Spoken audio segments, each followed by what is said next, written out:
Welcome back to the State of Love and Trust, where this week we are revisiting the most recent Pearl Jam record, Dark Matter. It's been a year already, can you believe it? After all this time, where do all these tracks sit with us now? We're going to relitigate Won't Tell and find out which track dropped a whole point. And learn why we think Dark Matter is actually the album for 2025. It's all next on the State of Love and Trust. Got me running. Hey, I'm Mike McCready from Pearl Jam. Hey kids, this is Mark Arm from Mudhoney. I'm Kevin Martin from Candlebox. Hi, I'm Dave Cruzen. I'm Tim Montana. Hey, I'm James Joseph from James and the Cold Gun. I am Matt Vaughn from Easy Street Records. This is Richard Stuberud. And this is the State of Love and Trust. The State of Love and Trust. The State of Love and Trust. Don't forget to rate, review, subscribe to the podcast wherever you listen. Feed the algorithm. Love's open interest. Look, my watch be crazy.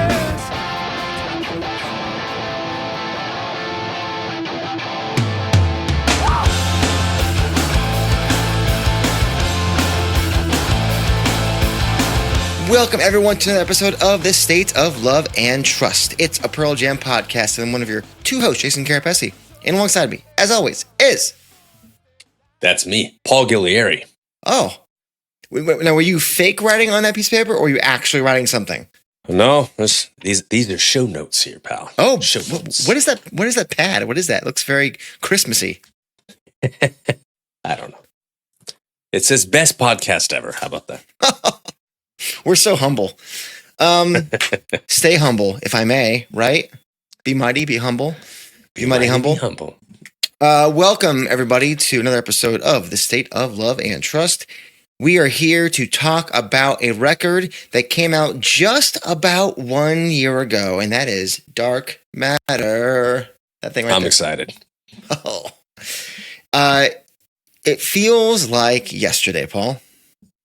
Can you believe it? Well, you know, the funny thing about this record is it still feels fresh. It still feels new. I don't know how that's possible.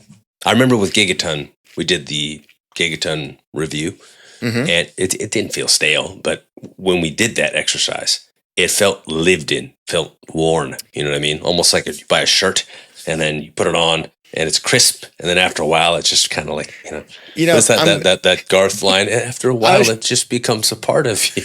I was going to say you're doing the PG-13 version of the Garth line. But actually, I guess that's a PG-13 line. This is the PG line. First, it's constrictive. Then it becomes a part of you.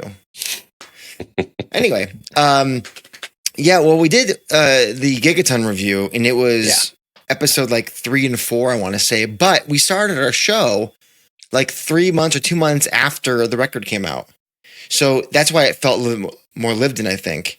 Whereas we did the whole Dark Matter like boom immediately. But here we are a year later, and we're gonna not review it again. We're gonna kind of give it another spin through in our brains and write down some notes where we feel like we are right now, and then at the end of each song be like, and last time it was this. So what's the comparison and what changed?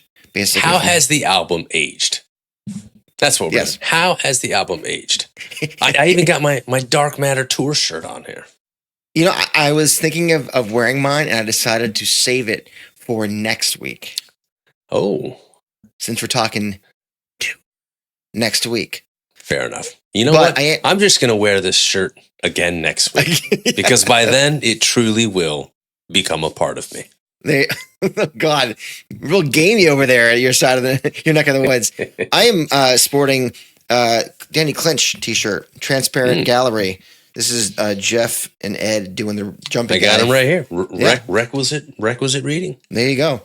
Or observing, viewing? I guess. I mean, that's perusing, admiring, requisite admiring. Speaking of requisite admiring, this show. If you are watching us stumble through this opening, go ahead and like the video, subscribe to the channel, and hit the bell for notifications.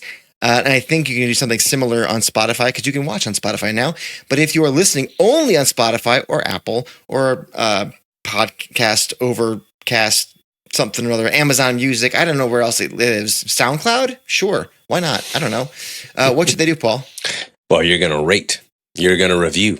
You're going to subscribe on your preferred podcast platform of choice. That is your job. Getting jiggy with it. Come on. There's a topical reference. Yeah, exactly. What Paul was throwing are these stickers, this sticker, these stickers, and this pin. There, there we go. Something like that. And these are yours if you spend $5 or more on our fundraiser of the month this month, April 2025. That is Autism Speaks. There is a QR code on your screen now, and they are a great organization. They are dedicated to creating an inclusive world for all of those affected, helping them through advocacy, services, support, research, and innovation, and advances in care for autistic individuals and their families. They are a lovely spot to throw some money at. And if you spend the most money on them, then you get this bad boy right here. The old Pearl Jam on SNL on a 7-inch. How about Parker that? Lewis can't lose with that. That's a must-have. So donate the most money to Autism Speaks. You get this from us. Thank you kindly. We thank all of you in advance. Already a bunch of donations in this month, so we love it. If you want to support this show, 2 ways: Patreon, Podshop, and we appreciate you doing that. One of our patrons just got his second mug, his second pod mug. He's got 2. Yeah. I need something better to put this in. Oh, we'll get you we don't have snifters yet. No, that's okay though. A rocks glass will do. We can do that. We have those. I've got this. I've got my in the year 2000, Pilsner guy. Yeah, I love it. The beer in here, a friend of the show, Common Space Brewery in Hawthorne, California. Nice. Brent, how are you? Good beer. Anyway, a pint for your thoughts. Oh, you're gonna need them. You're gonna need this pint to get through my thoughts. So here's what we're gonna do. As I sip, that's what hosts should do. They should sip while they're trying to talk. I'm gonna tee up a song, probably in the order of the album.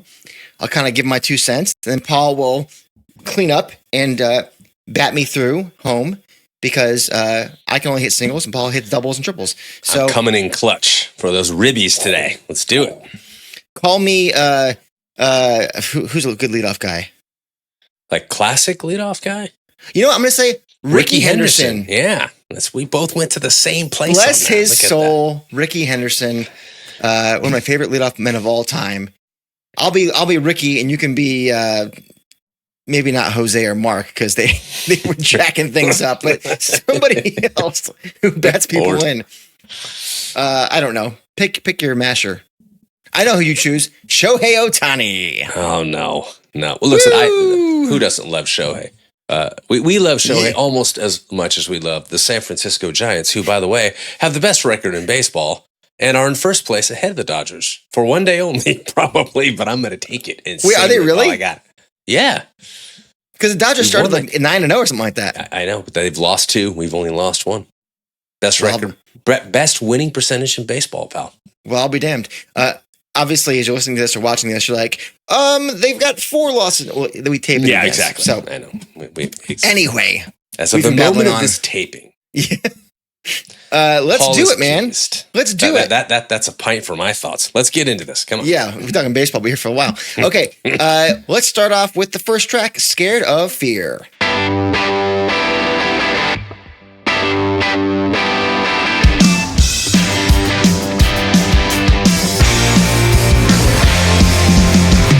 All right, so Paul, 1 year later, the opening track remains concise.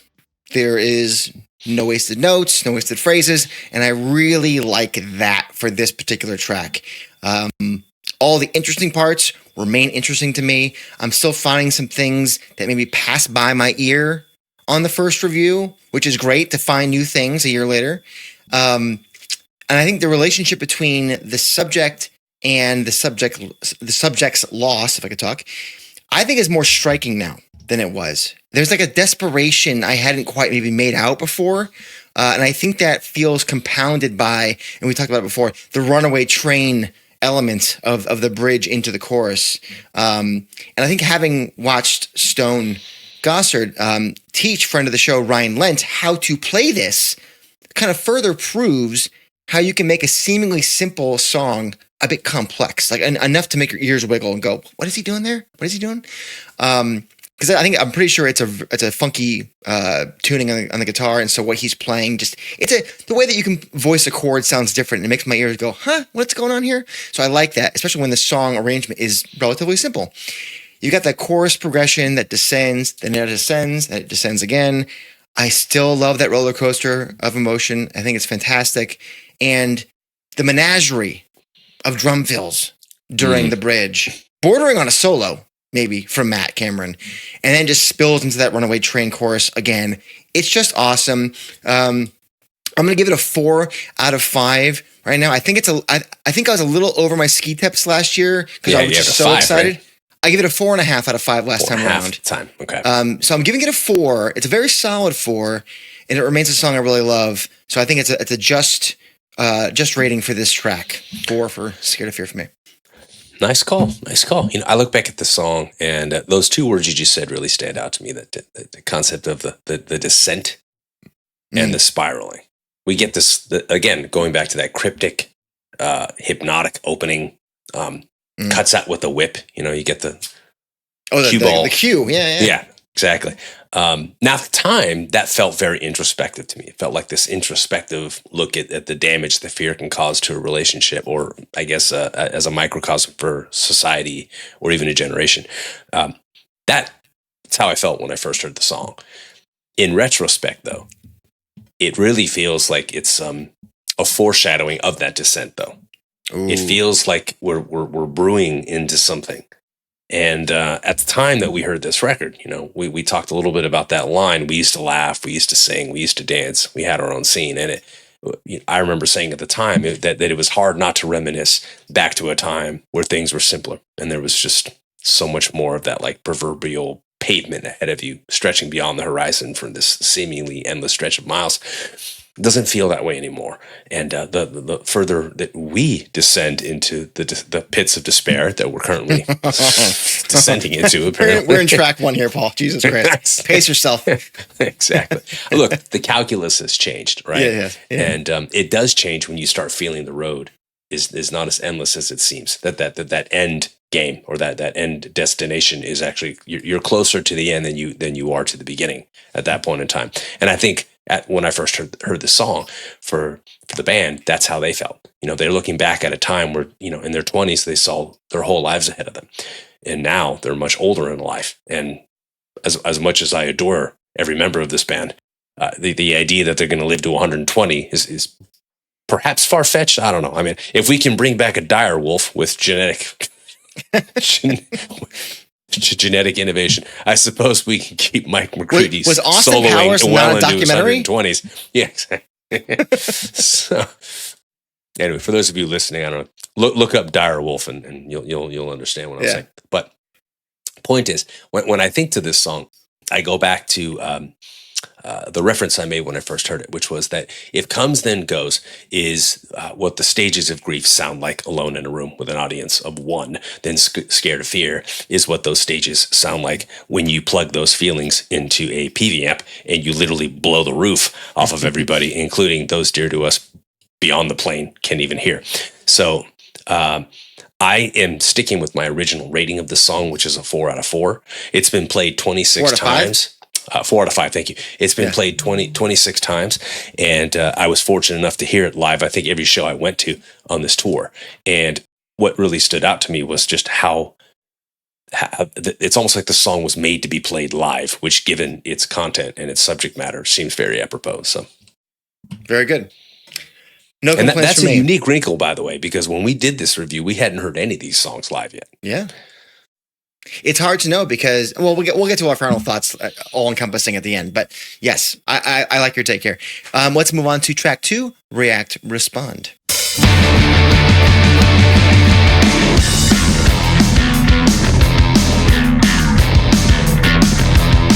Paul, this has become one of my favorites on the record. There is a grit to the bass that I just love. You know, Brett talked to us about how Andrew Watt, the producer, mapped the grid of the song to Matt's playing. Well, he's super on top of the beat in this one, and it gets to me it gets me on the edge of my seat. And that's what I think you want out of a song like this. Also, I think this set of lyrics is like my mantra when thinking about the tough times we're experiencing right now in this country. Like, let me read this to you.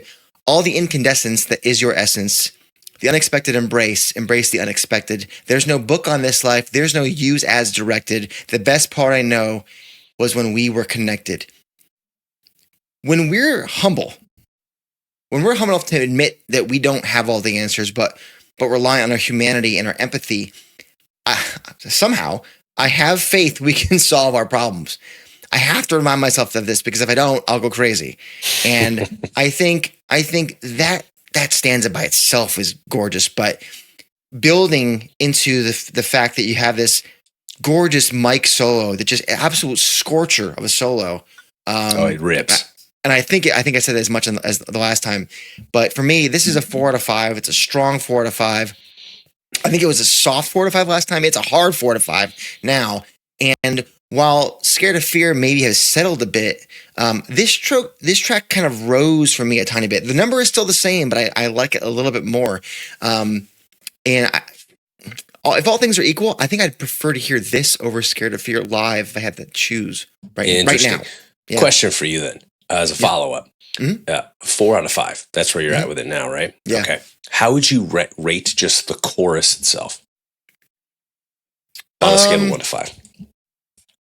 I think I was with you a year ago where I was like, it's not as strong. But I find its brevity refreshing. And I find the way that he performs the vocal line where it's kind of like, the melody is a suggestion, to put it lightly. And I think there is, having experienced a year with this record and a year in life, the chaos factor that kind of that line is sung with, don't react, charisma, don't react, like there's like a swinging seasickness effect to the way he kind of performs those lines. I find it more apropos, and so I feel like it fits better. It's not my ideal way that he sings overall, and it's not my ideal chorus on the album, but I think it works better than I thought it worked before.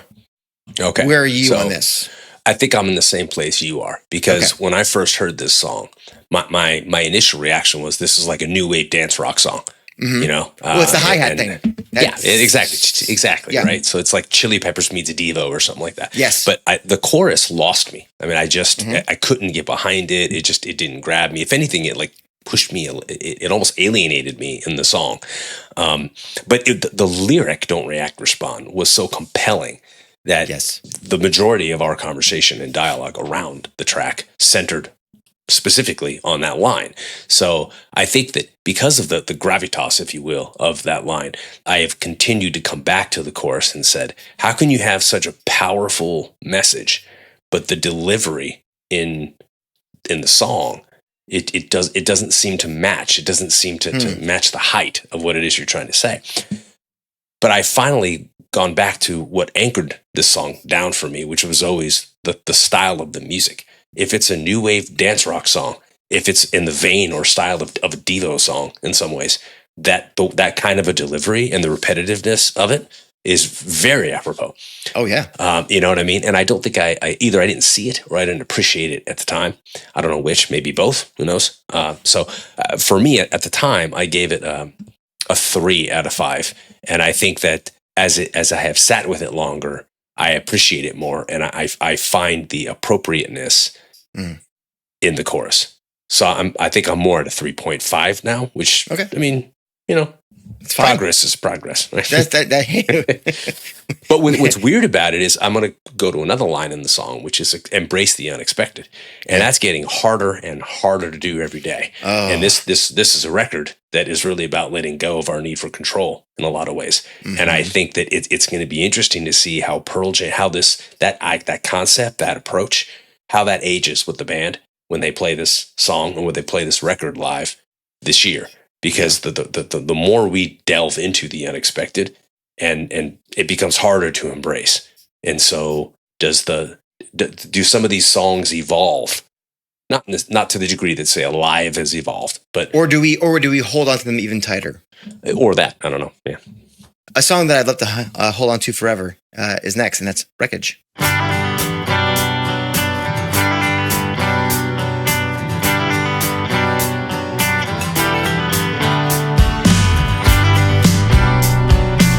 Well, it was incredible then.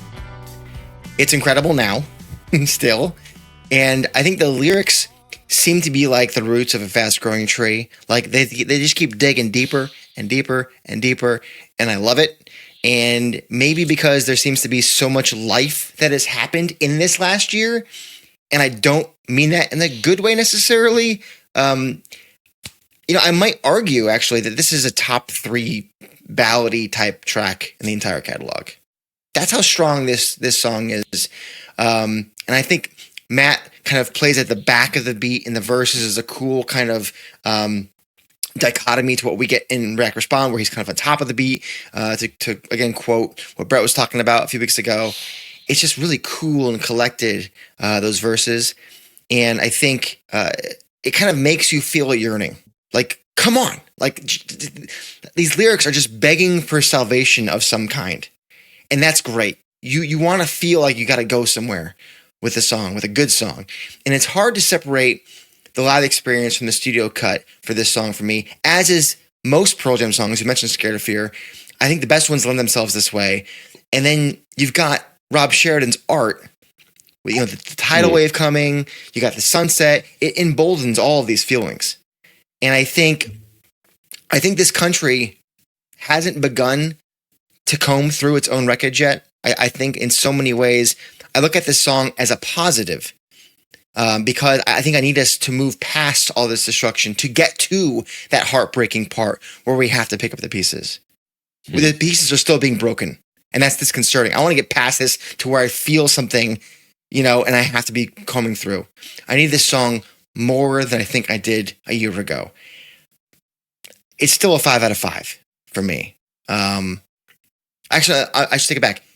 It's a 4.5. It was a 4.5 out of 5 last time. It's a 5 out of 5 now. I think I criticized it last time because I thought maybe the outro was a little bit too long, a couple of repetitions too long. Now I want it to go on longer. Interesting. Okay. Yeah, I've kind of flipped on that point, and that was my one little like nitpicky thing about Wreckage last time, was that maybe it went on a little bit too long, and that was my docking of a half a point. Now it's like, no, it's just fantastic. Nice. This one's tricky for me. I'll take this line here. The game of winner takes all, and all means nothing left. Spoils go to the victor, and the other left for dead. For me, like that's such a binary view of life means we all lose, because growth and fulfillment, it really comes through compromise, through sacrifice, through being a person for others, really. And I loved this song when I first heard it. It had that really cool Tom Petty vibe. But the guitar playing is so meticulous, and there's a precision to its composition, and we get hardwired into these patterns of behavior, and our beliefs and our positions are really too often predetermined at birth in a lot of ways by our environment, the way we were raised, who raised us, the values of those people, and those that should be encouraging us to think for ourselves, really. So I think that there's a kind of a macro and a micro view embedded within this song in a lot of ways. I have a hard time with Eddie's description of the song, where I think at one point he claimed the lyrics were about Trump being desperate and out there playing the victim. I don't get it back eventually. He did, yeah. And so I almost feel like he tried to apply the song, like repurpose the song in the moment for that. But something tells me it has nothing. There's no connection there. At least the inception of the song had no connection to that. I don't feel it personally. I don't feel it either. It's obviously conjecture on both of our parts, but I had it as a 4 out of 5 at the time, which was strong for me. I think I'm at a 4.5 now. I think whenever I put this record on, it's a song it's one of the ones I look forward to the most. And it's one of those ones where, if you said, hey, throw on Dark Matter, but I only want to hear 2 songs off of it, this might be one of the ones I pick. So I'm going to go at 4.5 out of 5. All right. Both of us give it a slight little bump from last time. Cool. All right. Title track time, Dark Matter.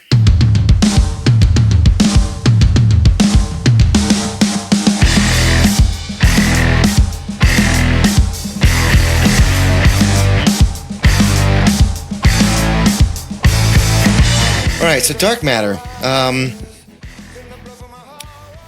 Stylistically, it's still the black sheep of the record, kind of like Dance of the Clairvoyants was on Gigaton.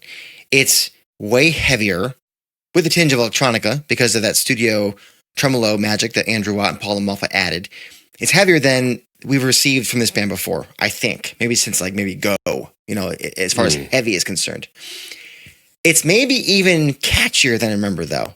It's strange these days when everyone pays for someone else's mistakes. Christ, if that ain't true as true can get. Sweet, fancy Jesus.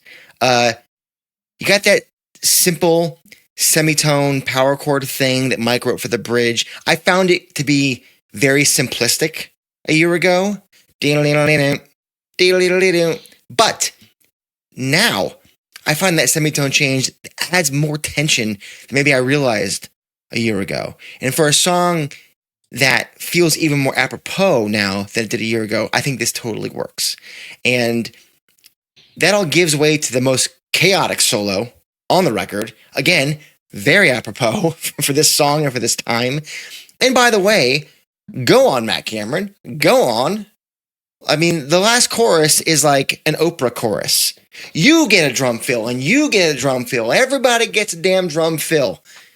I love it. So I'm giving it a 4 out of 5. This rating for me gets a slight bump of a half point from last time. I thought it was a very strong 3.5 because I said, I mentioned the simplicity of the song in general, but also the bridge. But the song's relevance can't be denied. It can't be unheard. And so that's why for me now, it just rings a little bit more true, hits you a little bit deeper. So I'm giving it a 4 now. Now, this has nothing to do with the 10,000 times your son has asked you to play the song. No, that would actually take it back down. If I remember that. That was every day to and from school for 4 months. Bless his heart. Outstanding. 33 times the song was played live, the second most off the record, only behind Wreckage. And man, when I first heard this song, like you said, it has an outlier feel to it. Much like Dance of the Clairvoyants, but for different reasons. I agree. Both lead singles. Yeah, exactly. And it's an incredibly heavy song. It feels like it's got a lot of production value there. I love those fuzzy harmonized rhythms. Obviously, dark matter, like scientifically speaking, neither emits nor absorbs light, right? So, yet it makes up more than 80% of the material universe. And when you listen to this song, what's fascinating to me about it is this commentary on injustice. And you said it perfectly, right? Everyone else pays for someone else's, everyone pays for someone else's mistakes. We're living that. We're living it in such a tangible way. It's like thick. I mean, it's like the commentary on injustice in the song is as thick as Jeff's bass, really. And that cosmic analogy gives rise to the idea that while dark matter may compromise the majority of the material universe, our best interests and the intentions have become increasingly immaterial on this infinitesimally small earthly plane where those things should matter the most, but they don't. And I think that it's that disconnect that's so problematic. So this song for me, I think I had it as a 4 out of 5 at the time, and I'm bumping it up to a 4.5 out of 5. And I can see over time it being arguably one of the top 10 heavy songs in the catalog ever.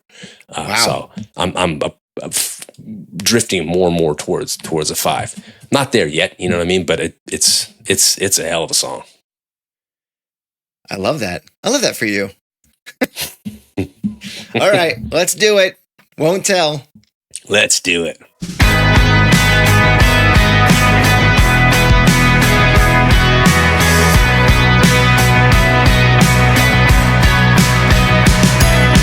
Okay, Paul. This is where you and I had a spirited disagreement last time. You know what? Should we go ahead and do the flashback? Let's do the flashback. I have it as a 4.5 right now. I'm a big fan. This is going to be our first major disagreement. Whoa, fascinating. I can't wait to hear this. If this was a scene in a show or a movie, you wouldn't be able to take your eyes off of it. It's magnetic. You would not be able to look away, because there's a seductiveness to it. But the feelings are so elevated and the song captures that. I love your passion for this. I don't get most of it. You went on all about the story being told here. And I love that you love that, but it confuses me. At first, she's opening a book and then she's playing a song. I feel like we're missing a couple lines in between there. Like, can you answer that for me? There was a series of films by Richard Linklater. The way this film ends is this song. It's alive, man. It's so charged. I don't know what to tell Is you. it It's though? like Is it alive? Absolutely. It is because there's so much feeling in the passive inaction. To not be able to act and feel this level of intensity and not know if you can or even should move forward. It captures the beauty of that, of life. I am failing to get all of that from this. Your explanation of this is more satisfying than the actual song. When you're telling me as the listener, I have to do what feels like more work than you are putting into the lyrics to understand what the fuck is going on. They're there. I don't like that. mean, it's to me, it's there. I'm reading them at face value. It's not like I feel like I'm missing reading chapters. between the lines. I feel like I'm missing chapters. Okay. And then it's like, oh, the song is over. And because musically, it's not as interesting. And it's funny you mentioned The Cure because I don't like The Cure. So when you mentioned how it's very Cure, it's like, oh, that's why I don't like it. Because it's just like, it feels very basic to me. It's like, all right, here's a couple of chords. All right. For me, it's a 2.5. Sorry. That I love this. It's I fine. love how I was willing to consider pushing it to 4.5. And I you're know. like, I will concede at 2.5 on a good day. Oh, yes. Good times, huh? Good times. Well, I was as right then as I am now. No, I'm kidding. it has been a year. It has been a year. Let's see what, if anything, has changed, Paul, shall we? Let's do it. Okay.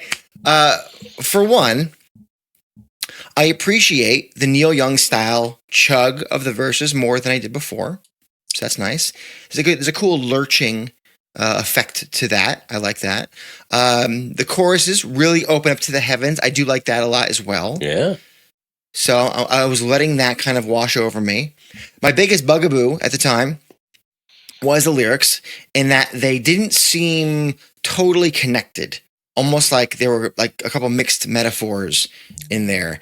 And then it felt like there was like a redundancy in the first part of the bridge. They bug me less now.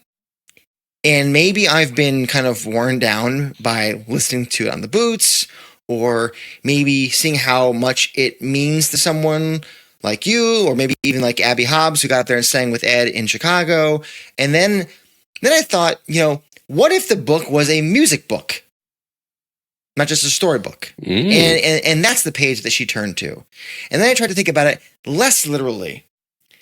And basically, I'm still a little wishy-washy on how I feel about the lyrics, but the idea that you so eloquently articulated last time, the main theme of the song is brutally beautiful. And because I do enjoy how open the chorus and outro is, I'm going to give it another slight bump. Ooh. For my adjusted rating from last time. So now it's at a 3.5. It was a 2.5. Then it became a 3. Now it's a 3.5. I actually think the outro should go on longer, by the way. Isn't it great? It needs to go on longer. It needs to be a bit of a guitar lead. And I think having a year's worth of boots was like 40 shows, something like that. Hearing it, I don't know. Do you have the number there? How many times it was played? 25? It was a whopping 11 times. Oh, that's it? Okay. The 11 times that I heard it, you start getting it kind of absorbs in you a bit more, and you get used to it. And that ending, and they extended the outro a few times, maybe like 4 to 6 bars. And it was cool. And I wish there was like a little mic lead that kind of went along with that. I think that would really open it up even more. But I'm not totally sold on it still, but I think it's better than it's marinated nicely. So Okay. a 3.5 is pretty solid. It's not nothing. It's not. I'll take it. Thank you. Look, these motifs of internal conflict and the pain of unrequited or even forbidden love, there's such a poignancy, a cryptic poignancy in this song. It's such a beautiful song when you think of its many layers, and the way that it just kind of like it. What you felt was kind of like a lack of continuity or a disconnect thematically. I think it's a perfect parallel to the story that's happening in this song. You know what I mean? Because you have the chorus, which is repeating this plea for a message to come. So there's this indication of like yearning for communication or a sign. You know what I mean? And it's that longing for connection and that transformation that gets emphasized throughout the repeated questions. Can you heal? Can you feel? And all of that just continues to resonate as a call for empathy and mutual understanding. And when you hear just it's such an impassioned delivery too. It's such a stark contrast, I would say, to, like something like, we'll get to Upper Hand in a bit, but Thumbing My Way. Oh, sure. Yeah. Thumbing My Way. Very reserved. It's muted, but and appropriately so, I think, for that song. Sure. But, right. Exactly. But there's this like deeper unspoken connection in this vivid picture that gets painted in this song. And I think that it's that unspoken connection that lends itself to more abstract lyrics, if you will. Okay. So, and I think that adds to the intimacy of what's happening. Does it?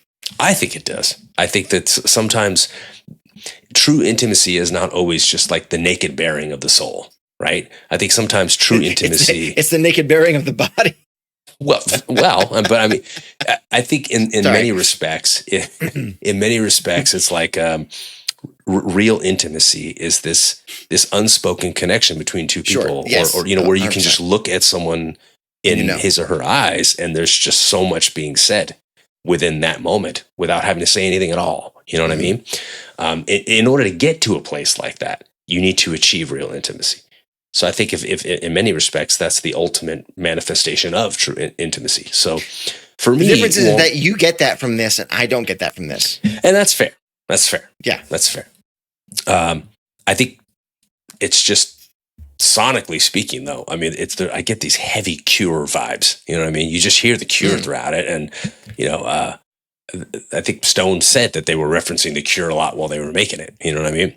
And I hear it. It's just big. It's like U2 big. I said that at the time. You know what I mean? And they don't normally go there as a band. They don't normally take songs to that place with their guitar work and their outros and things like that. I mean, it's just, I could see the Edge playing on this song. You know what I mean? I could totally see it. I don't know. Me, it was a 4 out of 4 then. It's a 4 out of 4 now. All right. Maybe for me, I've never been a Cure fan. So that's probably not going to help. Even though I hadn't really thought about them in this. I heard different influences, but that ending, it doesn't feel like a U2 song. Maybe that whole outro. Huh? All right. Maybe in my head, I'm just thinking like, hey, Mike should be playing something here. Cause it's cool. Give me something, give me a little thing. I don't know. I'm hard to please sometimes. I don't make a lot of sense. Sorry, guys. I'll get there maybe. I don't know. God. Next song. Just because your wife has to be married to you doesn't mean the entire podcast community has to be married to you as well. Be easier to please.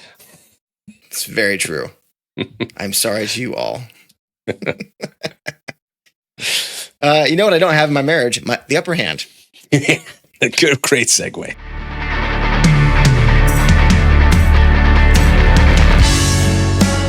Distance to the end is closer now than it's ever been. Oh my goodness, Paul. You recently spoke about the sonic Lego bricks of 7 o'clock. Did you not? Mm-hmm. I cannot help but think about this song in a very similar way. And listen, there's some really cool stuff happening here, but it feels a bit more disjointed than my ears originally heard a year ago. I think hearing it so many times played live and then going back listening to the record, even though I like so many of the parts, I'm not sure that they connect as well as I had liked before or thought before. It's almost like the song doesn't know what it wants to be.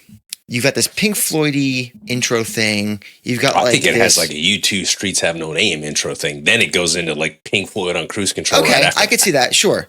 And then you have like the whole verse section is basically like a 2.0 Black with the Hendrixy little things that Mike's doing. They feel a little bit contrived. And then the chorus lyrics, I feel like I didn't care for, but I kind of like push got my like a brain Rocket Man past. feel to it, right? I don't. I get Okay, that. here are Rocket the lines. Here are the lines. And I hope that people are smiling, and I hope that today and every day is grand. Oh, I apologize. So sorry about the timing. But something that I never had was the upper hand. Okay. This screams Elton John to me. I don't know why I get that. I don't know. You don't get Rocket Man out of that. There's just something about the delivery of it too. Maybe I could hear that. That's not my problem though. The problem is the words themselves for me. It's not word salad, at least. It is not word salad, thank God. Ed has always done such a great job of inhabiting other people through his voice, telling stories as another character, and famously from a woman's point of view. Almost like Won't Tell, huh? That's not a woman's point of view.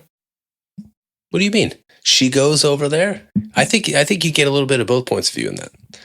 Okay, I'll go back and listen to it. I always thought it was just the one person's point of view. It is mostly his point of view, and kind of that. It could be a woman, but it could be a female. The intimacy of it kind of makes it. It's like you're there in the room with both people. Ooh, voyeuristic. Yeah. What? I'm not gonna say. I had a joke. I'm not gonna say it. Oh boy, lest I be canceled. Anyways, okay. I just find those chorus lines, to be a bit. I'm gonna use a SAT word here, Paul. A bit perfunctory for Ed. Oh, yeah. Okay. This is a guy who's written absolute poetry, right? Even the simple stuff has so much behind it. Paint Ed big, turn Ed into one of his enemies. That's pretty deep. This is not for you. So many levels. Don't go on me now. More levels, but very simple. But then you also have like the Shakespearean shit, like comes and goes, where it's just what metaphors galore. But this, I don't buy that he wrote this and thought that this was his best, that this was what he could come up with for this. It might ruffle some feathers. I'm sorry, but the chorus just takes me out of it for the moment. And also, not for nothing, if it's Ed singing this and not another character that he's inhabiting, never had the upper hand. I mean, maybe in his formative years, he didn't have upper hand, but for like 3 decades now, he's been in pretty good shape. Let's be honest. In most facets of life, one could argue from the outside. I don't know his entire life. I don't know. Maybe I'm missing something. Now, once the outro kicks in, Ed's soaring, Have to Carry Me Home. I think that's the strongest part of the song. And unsurprisingly, it's on the back of a pulsing Matt and Jeff groove, and Mike, doing his thing. So for me, that's the greatest redeemer of this song for me. But it's a 3.5 now. A year ago, it was a 4.5. That's a precipitous drop, my friend. It's the biggest drop of the record for me. Where are you at? To me, this song is what irreconcilable differences sound like. And what I think is interesting about it is the point you made about how you felt like when you listen to it now, it's a song that doesn't know what it wants to be. I mentioned before that when I first heard it, I got this like Streets Have No Name intro vibe to it. And I was expecting it to kind of, elevate itself from there. And then it just downshifts into Pink Floyd on Cruise Control. And it's soulful. But then I got this like Rocket Man, like kind of whimsical chorus delivery with the which didn't seem to match the lyrics unless they're being delivered in almost like a self-ironic way or sardonic way to some degree. I'm not really sure. Or almost like just kind of like acquiescing to just fate, And when I listen to the song now, like you, the outro is really where the song seems to shine. It feels liberated with Mike's solo, and which is in just like full sprint to that ending, which is referenced in the opening lyrics. So it's a big finish, but it does kind of take a very like, I don't know, devious path to get there. You know what I mean?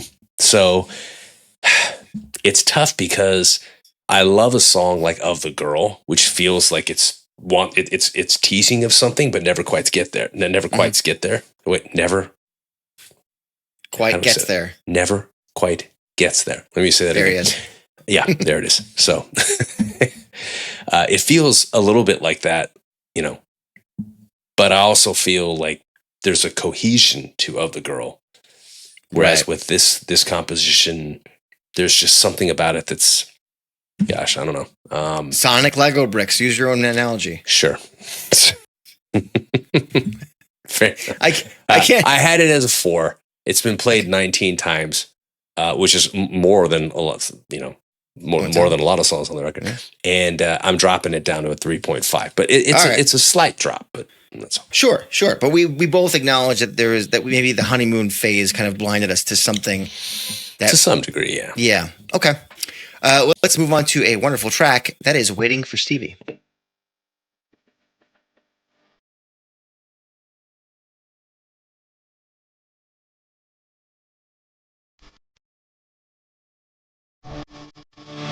So, man, this song is so good. The interplay of the main riff. Remember Andrew Watt, Eddie Vedder had very similar riffs. They're waiting around for Stevie Wonder. Bam, this is the riff that comes out. The amalgam of those two. And I don't think I realized how much Jeff did on this riff to complement that guitar riff. The interplay is just so important, and I've really come to appreciate it over this last year. So, and I have to thank, I think, Andrew for saying as much when he was on Howard Stern's show. He kind of pointed that out. I was like, oh shit, he's right.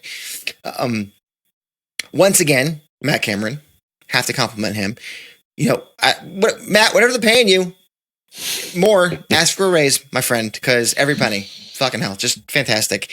And I would say the amount of A+ fills while driving the shit out of this song is just wild. It's a clinic from Matt, and I still love the Ed vocal thing midway through the solo. It's very much like in the Alive solo. There's like that vocal break while Mike's still doing his thing. I imagine that to be an Andrew suggestion. I don't know. And of course, the solo itself from Mike. And lest I forget, again, a tip of the cap to Matt for that bridge fill to get into the boom, boom thing that he does. I remember at the listening party at Run Out Groove Records in Burbank, we were all like, holy shit, that fill. So it's excellent. I'm giving it a 4.5 out of 5. Another song I was really excited by out of the gate, and I still love it. But I think the song needs something. I can't quite put my finger on it, which is why I've docked it a half. I actually had it as a 5. I'm docking it a half point to a 4.5. It's really just 2 parts, and then the outro section. That's it. There needs to be like a little twist or turn, just something. I don't know. It's a very linear arrangement, and I don't know that I realized that before. I wanted to admit it to myself before, and obviously, guys, I'm being super harsh and nitpicky because it's really, really great. But that's my one thing. So, but 4.5 is still fantastic. I think I'm with you. Okay. I initially gave it a 4.5 out of 5, but I'll be honest with you that I don't want to say I was disappointed when I first heard the song, but what I had heard other people say of the song, I thought I was going into something that was going to blow my mind. And because of that, I had probably unrealistic expectations. And I appreciated the callback to an earlier sound, but I didn't think as a song in a vacuum, it was this otherworldly composition. You know what I mean? It's not like it rocked my world in the way like, for example, when I first heard Retrograde, that song left a bigger impression on me, I think, than Waiting for Stevie did. But it feels like just like a heavy, classic singles era Pearl Jam song with just these huge Soundgarden vibes to it. You know what I mean? It's just this wall of guitars, all the vocal harmonizing at the end, I think is just fantastic. You get Mike's solo just rips.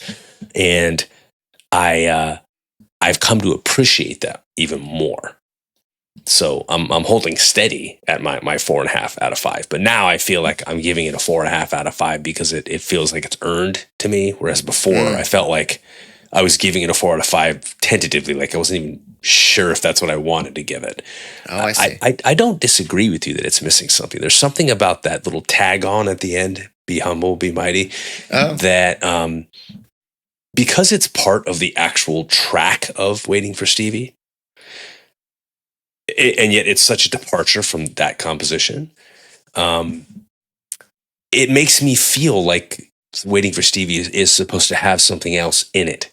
You know what I mean? It's almost like here's this song, and then a couple seconds later, oh, here's this other thing that's really, really great. And you almost kind of wish that it was somehow part of the thing you just listened to, or that it was its own thing. I don't know. It's almost like an epilogue.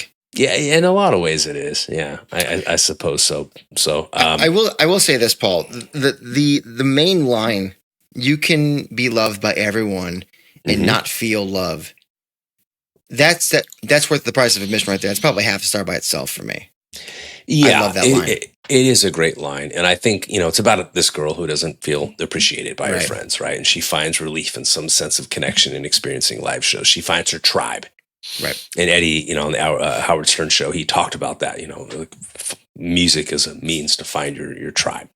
And in a lot of ways, the song, and I said this at the time, is like an anthem for so many Pearl Jam fans who have found their tribe. Mm-hmm. And it's this communal experience of seeing the band live. And we've talked about it ad nauseum here. We've had folks on who've not only made some of their most beloved lifelong friends at Pearl Jam shows over the years, in some cases, they've even revolved their lives around where the band is going across the globe. You know what I mean? Very much. Yeah. So it's just one of those songs that I think that there's aspects of it that I will always struggle to reconcile, and there's parts of it that I will never cease to appreciate. So that dichotomy always kind of has me in that 4.5 out of 5. That I want to give it excellent rating, my friend. Oh yeah, I mean it's Jesus a hell of Christ. a track. Yeah, great song. We're sitting here like bad mouthing it. It's like 4.5 out of 5. All right, let's go to the next track, "Running."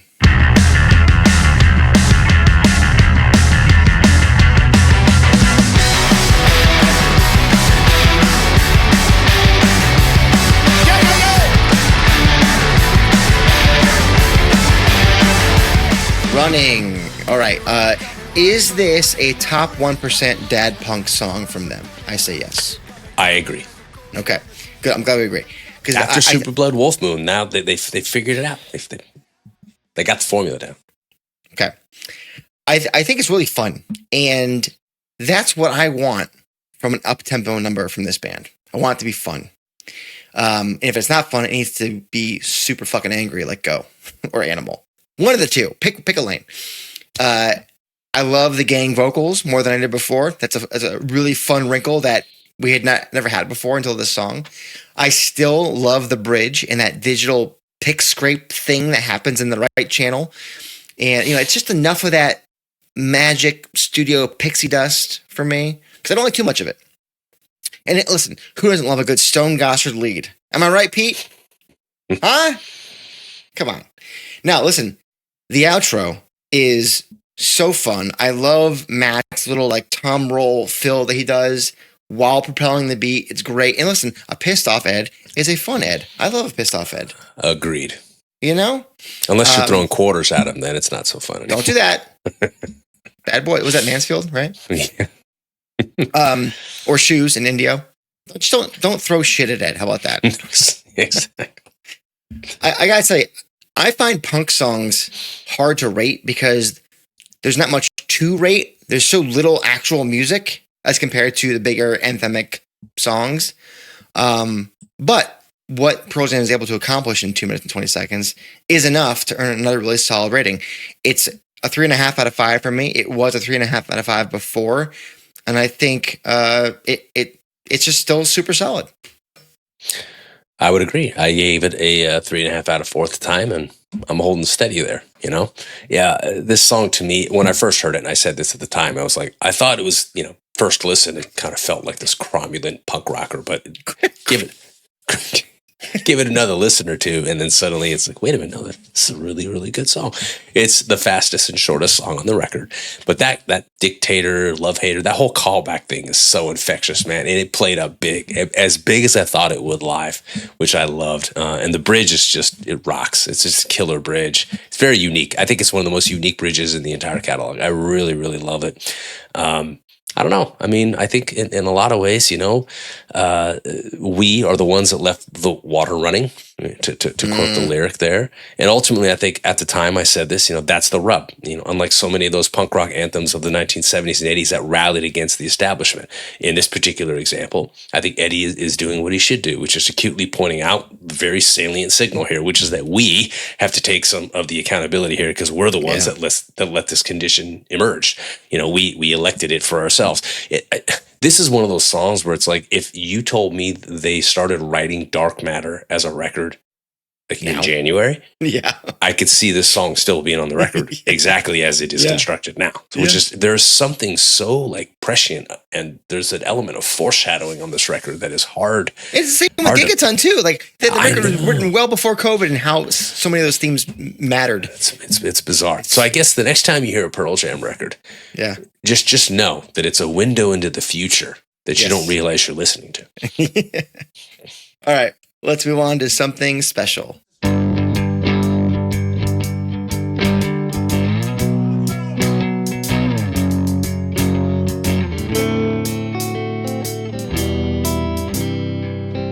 This song still does not feel like a Pearl Jam song to me at all.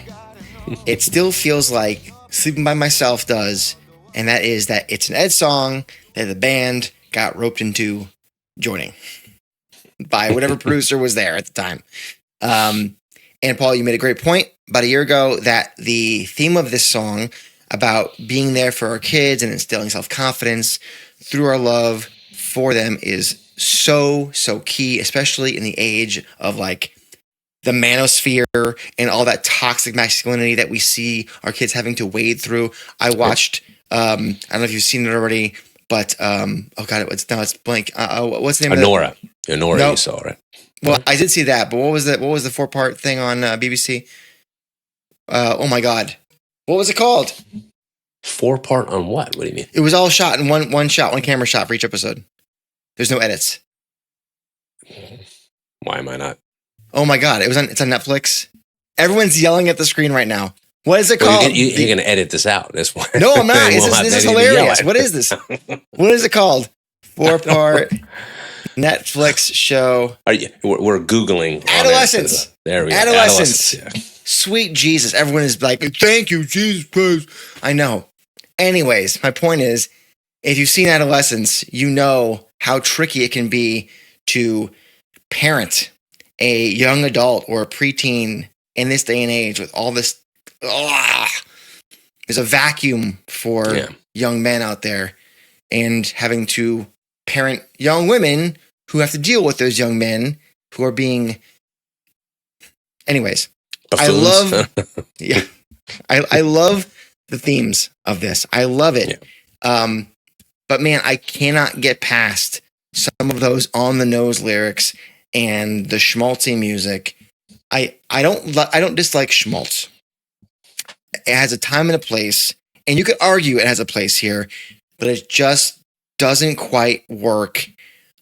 But because the theme that he's singing about is so important to, it should be any parent, me included, you included, it keeps it kind of stuck at the 2.5 that I gave it last time. Yeah. I gave it a 3 at the time. And I think it was largely grounded in what I said at that time, which was I enjoyed taking a moment to appreciate the symmetry of seeing Eddie and then this tragic story of his own relationship with his father estranged from his life. And then that full circle turn of relishing this job of fatherhood that he does for free because he sees what every father should see, which is that their kids are so damn special. It was at the time, and I mentioned this, such a stark contrast to something like Alive or Release or even Father's Son. All that being said, I wish the composition as a song, it's whimsical, it's darling in its own respect, I suppose, but it seems to lack, what's the word? I don't want to say seriousness because that's the wrong word. That's an unfair word to use here. But it seems to lack the, I guess, poignancy. I want more depth and poignancy here. The on the nose quality. It's very one note. It's like, this is what I'm talking about, and here it is. Yeah, and that's clearly what he wanted it to be, and we can respect that. But I don't disagree that there's a possibility that this is an Ed song. It's on the record, and like Sleeping by Myself, we're just the difference though is that was it Brendan O'Brien I think said this is a Pearl Jam song. Right. Like you, this feels like something I would have heard off Earthly. Yeah.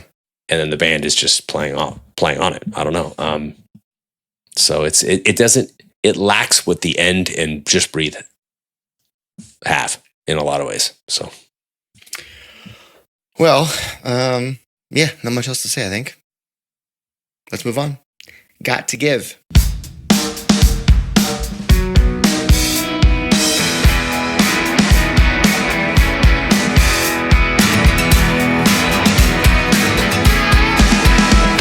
Oh, baby. I still love the Zeppelin-y false opening, that little finger-picking Spanish guitar guy. Still love that. Still love the first strum of the acoustic down the center, before Ed comes in. Still love the bouncy groove and Jeff's bass in it. I said at the time, it felt like John Entwistle to me. That lead after the chorus, I mean, come on. It takes an elevated moment even higher before we're gently sat back down into that bouncy verse again. And I got to admit something. When I was re-listening to this track to make these notes, I was blasting it out of these speakers right here, right there, sitting on this chair. And I got to the bridge, started to get a little emotional. Wow. Not going to lie. That's great. A few lines here, if I may. And this is the bridge. Getting to the point where I can't breathe. Getting to the point I've nothing to sing. Getting to the point where life don't mean a thing. Let's get to the point where we all are heard and seen. Oh, let's get to the point where we can believe that we are better together. You and me can take on anyone that you can see. And that then building into that final something's got to give as the piano just bounces this counter melody. It's just super, super powerful. And if that's not enough, you have the soaring post-chorus lead that comes back again to take us home. I'm not afraid to admit that I was air drumming the shit out of that part. Right in that fucking chair right there by myself looking like an idiot. Like if the mailman was walking up, there's a window over here, you can't see it. But if the windows are open, if the mailman was walking by at that exact moment, he'd be like, what is this psychopath doing in there? Rocking out by himself. Look like a crazy person. But it just hit me in the moment. I was blasting this record for these notes. It's just 5. I give it a 5. Wow, that's the highest rating you've given to any song on the record to this point. Besides Wreckage, I gave Wreckage a 5 as well. That's true. It is another perfect song on this record for me because it does exactly what I want a Pearl Jam song to do, front to back. It was a 4.5 a year ago. It is now a 5. Maybe it'll go back down at some point, but it just hits all of the notes. So I told Mike McCready, please, the people need to hear Got to Give. Come on, man. Look, it's only been played twice. And you ask Mike and he can't tell you why. I mean, it doesn't, nobody Ed, in the band. Ed, please. Exactly. Ed. I think it's Jeff's favorite song on the album, apparently. I read that somewhere. So look, it has these great shades of The Who, right? Yes. Especially that bridge in the outro. I love the song. I love the figurative language in the song. I gave it a 4 out of 5 at the time. I think I'm sticking with that rating for now. Okay. I think I appreciate the back half of the song more than I do the middle of the song. I love the way it leads in, and I love the outro. I love that, the whole from the bridge all the way on out. But I don't know. My indecisiveness about how much I connect with, the verse portions of the song. it's almost like I'm starting to wrestle with the song a little bit. That's good. I like that.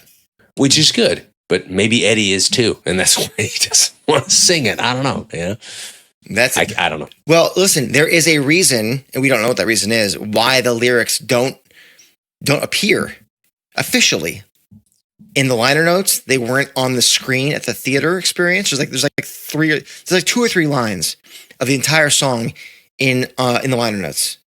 Obviously, we can use our ears and deduce what they are. The first stanza, stormy seas behind your eyes, the dark moon is setting on your cheap disguise. Tons of figurative language here. Whoever said love is a compromise knew you. Oh, I love that line. And it That's just a goes, shot. It's just Over the bow. like I love it. That's the kind of lyric writing that I love from Ed. Listen, I'll stand here by myself with a 5. That's fine.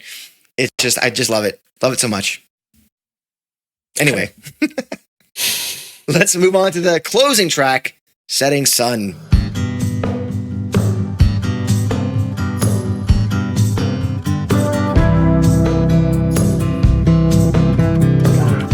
Okay, Setting Sun. It was strong for me last time. Let's see if it's as strong. There's like a little slidey guitar thing that kind of connects us from the verse to the chorus. Mm-hmm. I find that so underrated. I don't think I really noticed it before, and I really noticed it now. It does, for me, what Ed wants to do in that first verse. He wants to pass through a doorway and go from being shut out to being let in. It's the perfect little connector.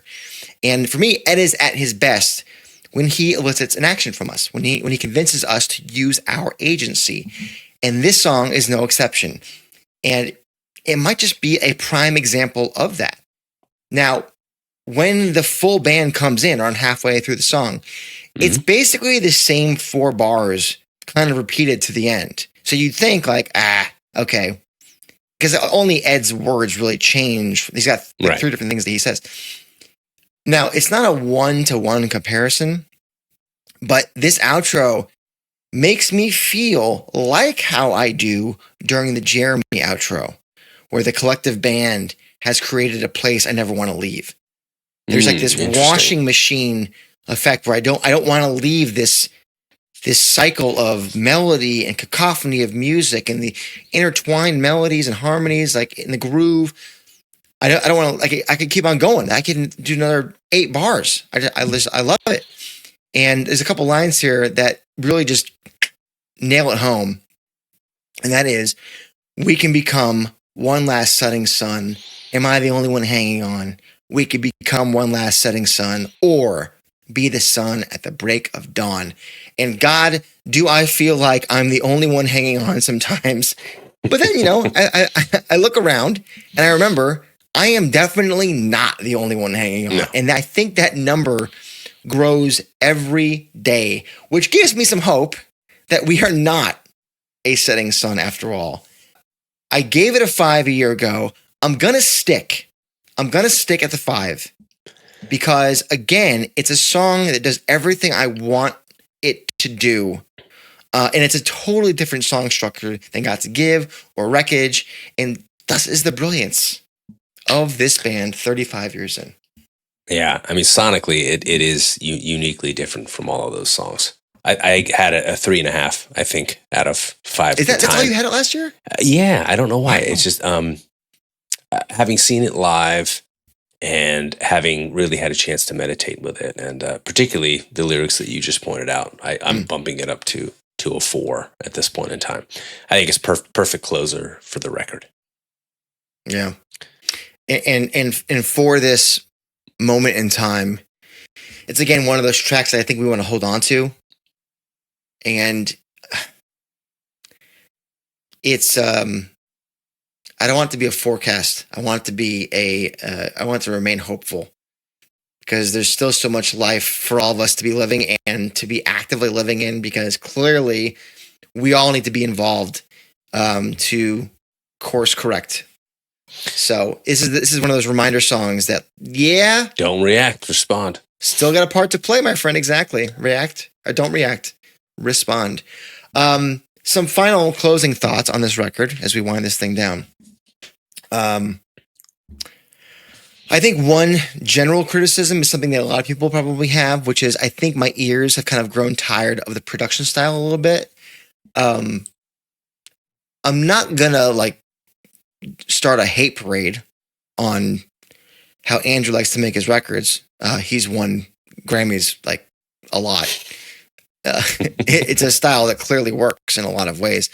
I just think that there are some songs on this record that deserve more dynamics for my ear than what we're given. I think it's why these songs work so well live, because there you get the quote unquote usual Pearl Jam sonic mix or blend, or whatever you want to call it. You know what I mean? Like, Yeah. I think Ed told somebody, maybe it was Howard, that the thing with Andrew's production style is that every instrument, every drum, every cymbal, every whatever is the loudest thing. And that can be really cool for a lot of reasons. But there are some songs where you kind of want it to feel more three-dimensional, you know? And so I think that is just, I mean, listen, how many 4s or higher that I have on this that I give out? Like, Yeah, I mean, it's challenging for me because they wrote it with him. It's not like they came in with all this, you know what I mean? So I don't know if I can perceive these songs in a vacuum without him connected to it. So I can't imagine these songs in the hands of Brendan O'Brien or something, or Josh Evans, you know? The songs themselves, the content, I give him all the credit in the world because he was able to infiltrate their bubble, you know, gain their trust, and help coax out just gold, right? Mm-hmm. From a song craftsmanship point of view, I think most of us would agree that the songs themselves are just really solid. And thank you for getting that out of them. Sonically, how you hear it, maybe you don't. Maybe that's the difference. There's two camps here for me. For sure. I just don't know if you can separate the two. I'm not saying you can't. I just don't know if I can, I guess is a better way for me to phrase it, given his involvement in the composition process. So let me ask you this then. Mm-hmm. There's been a couple of records where the final product was different than what they went in to do. For example, Binaural, it was kind of, they didn't really care for some of the mixes and had Brendan kind of fix them. And we got the Pearl Jam 10 Redux, totally remixed 10, Brendan O'Brien. Adam Casper produced Avocado. In 2017, we got the Brendan O'Brien remix. So they're not like averse to being like, this producer got this out of us, but what if sonically they sounded a little bit different? Yeah, I don't think they'd ever. I'm not advocating for it. I'm just saying. No, I know you're not. I think if they brought this to Brendan, I could, or any other producer, I could see that producer saying that was your thing with Andrew. You know what I mean? Like that's all that experience. Everything about that record was an Andrew Watt experience with Pearl Jam. You know.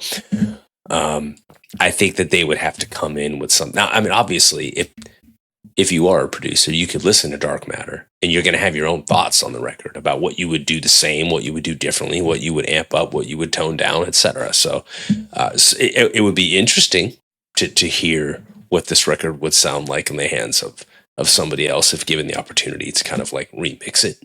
But I don't think it's an experience that will ever be treated to, nor am I necessarily advocating for it or saying I want it, but I've embraced this record as you know, an incubated experience with a producer who had a heavy hand in helping them build this album. Yeah, and heavier than most have had. And the band's ability to relinquish that control is not something that I thought I would see from them. Eddie specifically working with an artist that they had not previously worked with multiple times in the past and built that, you know. I mean, that says it all. The fact that that Ed found trust in him and then Well, said, Earthling guys, helped. come on down. I don't know if Of this course. happens as a band. If It Earthling isn't, you know what I mean? Doesn't happen No, first. but so. what I'm saying is like the fact that Ed got the trust or found trust in Andrew enough to make that record, which then obviously was the precedent for guys. I think this is a good idea.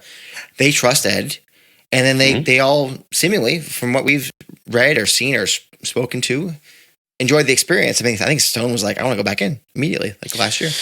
Yeah, So, I mean, it seems to have revitalized them. It was nominated for a Grammy. It's unlike pretty much anything else in the catalog in the best of ways, and so it's evolution, baby. I can't wait to see where we go from here. What do you guys think out there? We're a year on from Dark Matter. I want you to kind of examine, listen to the album in your headphones, in your car, on not these speakers because that would be breaking and entering, but in your own speakers. Why not? Let them come in and cry with you. Yeah. Everybody come to this address. Get a pen ready? Maybe you'll be easier to please if you do. I don't know. Oh, man. Don't bring it back to that. Always get that lower hand. Lower hand Kerepesi. That's what they call them. Let us know after you listen to the record again where it's sitting for you a year on. Be honest with yourself. Is these track feel the same to you as it did a year ago? Up, down? I think we both had songs that went up and down, which is just, that's how things marinate. That's how things settle. Think about Riot Act. I think a lot of those tracks went up over the course of 20 years. Mm-hmm. Things takes time, Let us know what you think in the comments. That is the quintessential crockpot album of all of in the catalog. Just add a little Mike McCready. Baby, you got a stew going. Put it on low for 20 years. just braise some rock and roll, my friends. What the fuck are we talking about? Who knows? Beer's almost gone. You know what? Hey, there you go. That's what we're talking about. Yes, go ahead and donate to our fundraiser of the month, Autism Speaks. They are a fantastic organization. They are dedicated to creating an inclusive world for all those affected, helping them through advocacy, services, support, research, and innovation, and advances in care for autistic individuals and their families. Great stuff. Scan that QR code, get in the description of the pod, or get in our Instagram bio, tap on that thing, donate money, $5 or more, stickers and pins as Paul was throwing them across his room. Remember, he's got to pick them up. I sure do. And the most donations, yeah, sure, why not? The biggest donation, you get the old Pearl Jam on SNL 92 vinyl. That's what you get. Fun times. Great times. Otherwise, we say thank you. And if you want to support this show, Patreon's one way, and the pod shop where you can buy things like that. I didn't mention before the giveaway for the Patreon members. We do one every month. This month, it's Mad Seasons Above LP remastered, reissued, the whole shebang. So you get that random patron. We gave away the leash, Paul. We've got to give it away. The leash has been sent out, by the way. Oh boy, Elizabeth Sweeney in Colorado is very excited. Please, Elizabeth, tell me you do not own a dog. She's like, wouldn't you like to know, Paul? I don't know. I'm sorry, Elizabeth. I hope you have a cat. Your mind has been in the gutter this entire episode. You know that? It's in the gutter all the time. You know me. Let's be serious here. Thank you for getting through this episode and all of them with us. I personally appreciate it, despite what Paul says. And if you are interested in more of this, help another music fan out by liking the video and subscribing to the channel and the bell for notifications. And if you're listening only, God help you, what should they do, Paul? You're going to rate, you're going to review, you're going to subscribe on your preferred podcast platform of choice. Feed that algorithm because James and the Cold Gun told you to. Speak of the devil, they have a great record that's out right now. Go get it. Sure do. Go get it. Or it's coming out like next week maybe. I don't know what time it is. We record these things all over the place. Fantastic. James Gunn, Face in the Mirror. Go get it. Hope you enjoyed last week's episode where we talked to them about it. If you haven't listened to it already or watched it, go do that. Next. It's probably coming up in the little box thing on YouTube. Hey, we suggest this video. Boop. There you go. I don't know. Anyways, we'll see you next week. And until we do, you're listening to or watching The State of love and trust.